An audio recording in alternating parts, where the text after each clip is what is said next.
Hi, I'm Lovella, and I have been asked several times if I would do a Paska tutorial, and so I'm going to try to do that here for you today, and I'm going to try to make it quick and simple, and I'm going to try to show you just a few things that maybe you've had trouble with. Even this morning I've had multiple questions about how to do it. That always happens this time of year, and I'm always happy to answer questions, but if I can answer them for more of you at the same time, that's just awesome.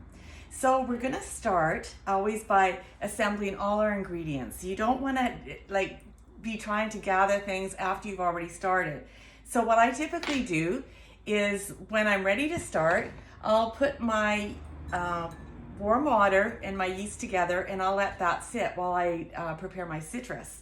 So make sure that your water is not hot. It should be just lukewarm, is plenty warm enough, and you just pour that together and let that sit. You can add a little pinch of sugar to feed it a little bit, give it a little stir, and then just leave that.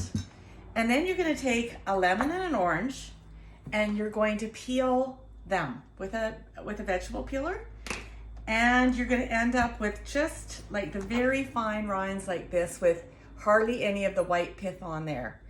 And so after you've done that, you're going to, with your fingers, peel off the thicker part, all the white stuff. Just peel that off as best as you can.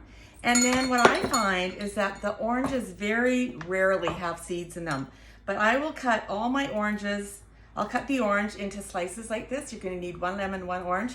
And then you just double check. You take a look at it like this, and you double check. The lemons, however, they have lots of seeds often. So the same thing, just cut them in slices and then look, and then just take the pits out with your fingers. And then once you've done that, you can put that into your blender. Now, if you don't have a blender, that's okay. You can still make this the way we did before we had blenders. Well, I always had a blender, but you know what I mean. Before our grandmas had blenders, before our moms had blenders. So you put that into your blender jar, and with that, you're going to put a half a cup of melted butter. Don't use margarine, use butter. I typically use unsalted, but you can use whatever you have. And then, because the butter is already melted, and you don't have to worry about it being too hot now at this point, you just go ahead and add 1 1/4 cups of milk.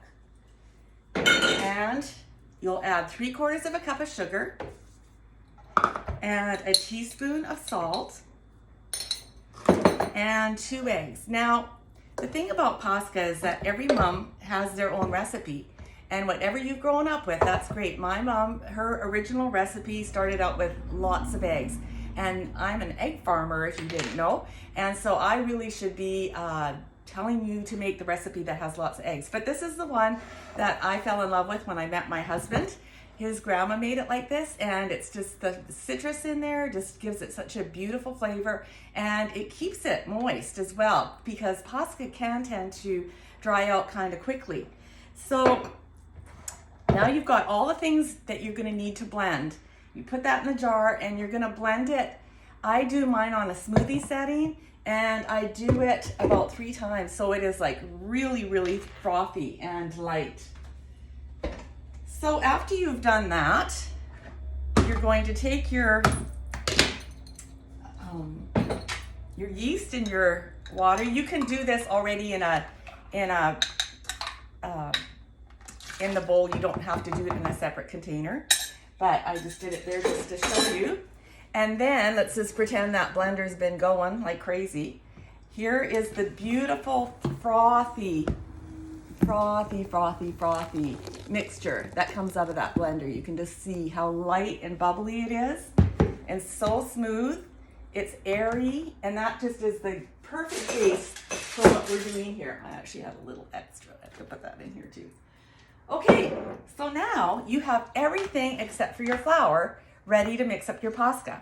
Now, if you have a mixer that has a plastic bowl, that actually is the easiest. So I have a Bosch, and I know there's other brands out there too that have plastic bowls, but that if you've got a stainless steel bowl, that's okay too. You're just gonna have a little bit more of a trick to know when there's enough flour in your pasta dough. So I've gone ahead and I've measured out 7.5 cups of flour here because I know I've done it lots of times, and just put it all in. Whether you're putting it into your mixer or you're mixing it by hand, just put it all together. You're good, and you're not going to have too much. So truth be told, I don't ever mix this by hand, but of course I felt like I should show you that it can be done. So I have one of these. It's perfect for mixing up flour and liquids really quickly. And you're just gonna mix that together. And you can add up to another 1/2 cup of flour.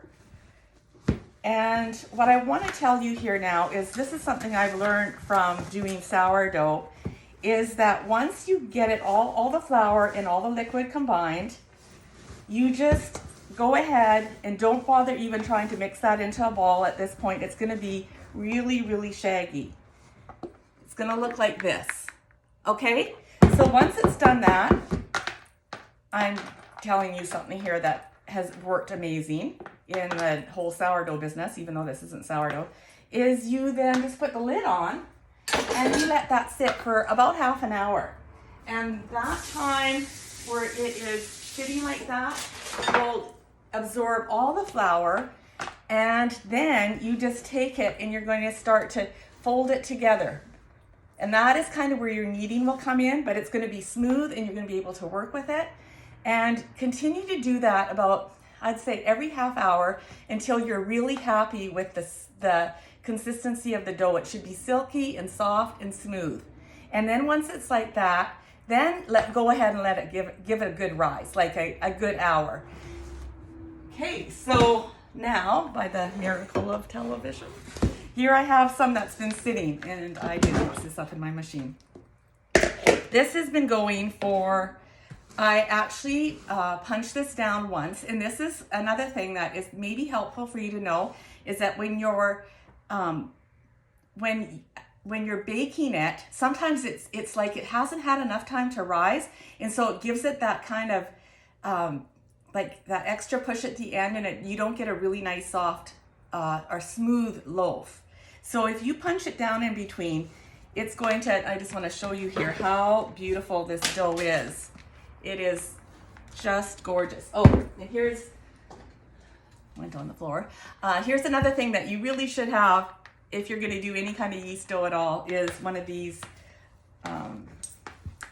they're plastic, and look at how it came out of the bowl, and I didn't grease that or anything. That is just the way it is. So now you've got your dough. Make sure it's in there. And it is going to be a bit sticky for sure. But if you have a bench scraper, that will help you. Now you're going to shape your dough into loaves, or you can do it any shape you want. If you're going to do it in muffin tins, here's a little hint for you. My favorite pans are the USA pans because nothing sticks in them. They're amazing. Now, I'm sure that you've all seen these beautiful little cupcake holders around for Easter. They sort of are seasonal. I'm going to tell you, and I did some to show you, don't bake them in there. If you bake them in there, the base doesn't brown properly, and they're going to want to shrink. And at least that's the experience I've had. And see, they stay pale, and they kind of want to wrinkle up. And so what I do is I buy those for sure, but then I will bake them in a muffin tin like this. And then the base is nice and brown, and then you can just pop them in there after to ice them.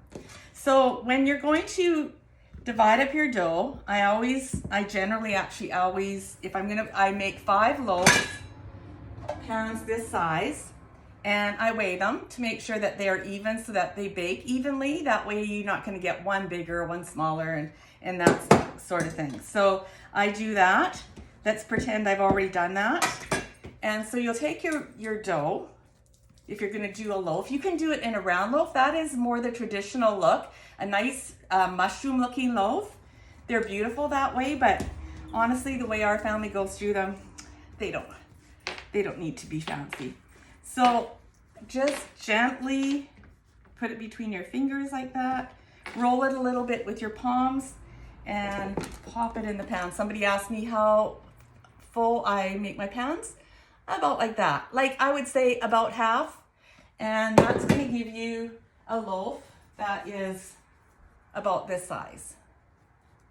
And another thing I was asked this morning, what do you do when they are going to wrinkle a little bit, because this dough is, the bread is so soft. The Paska is very, very soft.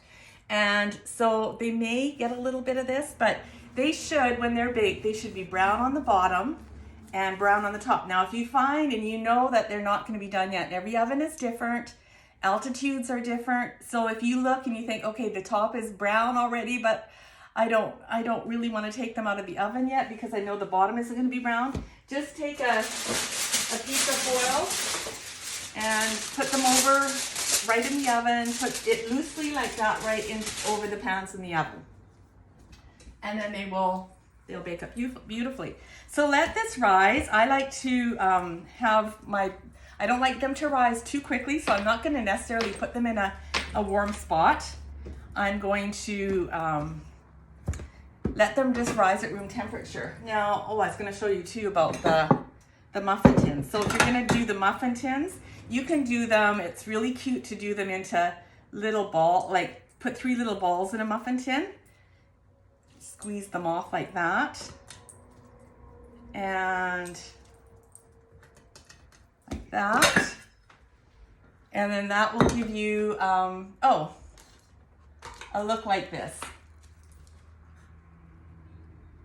which is really fun.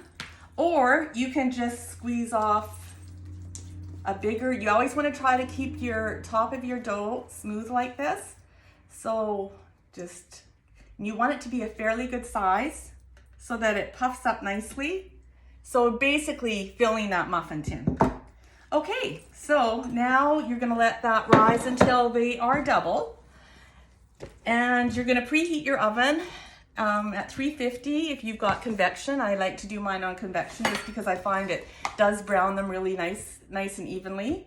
Okay, so then let's talk about the icing a little bit. You can either do like, if you want to take your loaves and just do a smooth icing on top with sprinkles, you can do that. The icing I grew up with, this is just always the way it was, and it just, to me, it isn't Paska unless it's got this icing, which is 4 egg whites, 1 cup of butter, and 2-pound, 1 kilogram package of icing sugar.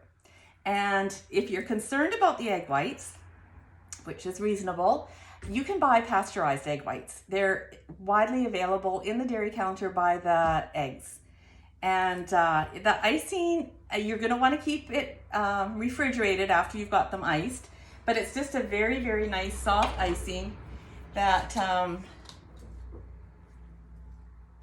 once it's chilled, you will have to let the icing soften just a little bit, room temperature. But it's just a soft, fluffy, beautifully flavored icing. It's got a little bit of vanilla in it.